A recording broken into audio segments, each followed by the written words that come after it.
Der Stijl, or the style, rises out of this idea of creating universality. It's based on the paintings and artistic ideas of Piet Mondrian, as well as the ideas of a Viennese professor by the name of Otto Wagner.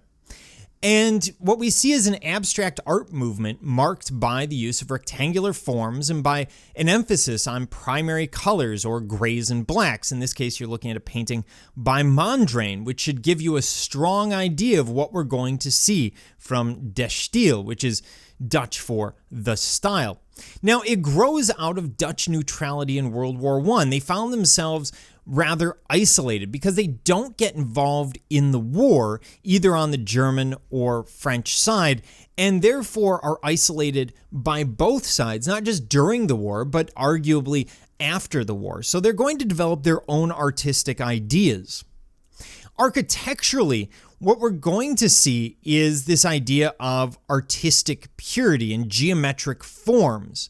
Lines tend to be constrained to vertical and horizontal. We don't really see any curved lines. We don't tend to see any diagonals.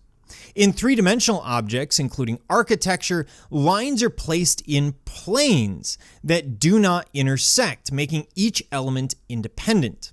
And architecturally, the color is often limited to black, white, and gray, with the occasional spit of primary colors. So here we see, for example, this yellow upright, or the use of red here, and then on the horizontal member in front of the window. But you'll notice all of these planes act independently, and a plane is simply a flat surface. So any flat surface is a plane. And they don't intersect. They don't really interact with one another in a more modern sense. In terms of furniture, they're going to be influential when we look at some of these later pieces, such as this Wassily chair. And here we see the use of color and line mimicking a lot of the ideas of Der Stijl. They will also come up with the zigzag chair, which is typical of them. Here, the form is broken into a series of planes, and they've simplified the form. The idea behind Der Stijl is that by simplifying something to such a degree, what you're going to do is find the universal. You're going to find universal truths. It's all about trying to find these artistic laws that would create something beautiful to anyone in any culture or any society. Very tricky to do, and arguably Der Stijl doesn't quite hit the brief, but it doesn't mean that their experiments are worth any less.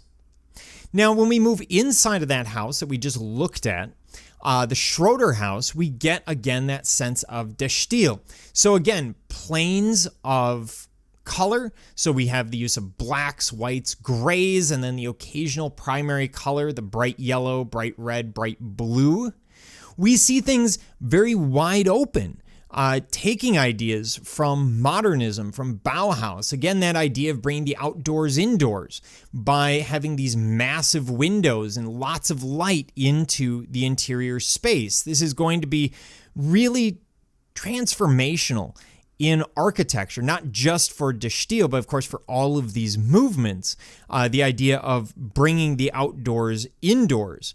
And it's interesting, it was Mrs. Schroeder who stipulated some of the design criteria, including direct exterior access from each room, a water supply for each room and in the bedroom, and at least two suitable positions for a bed. So the client who was looking for this wanted a great deal of flexibility, which may be part of the reason that we see a certain level of minimalism in this space.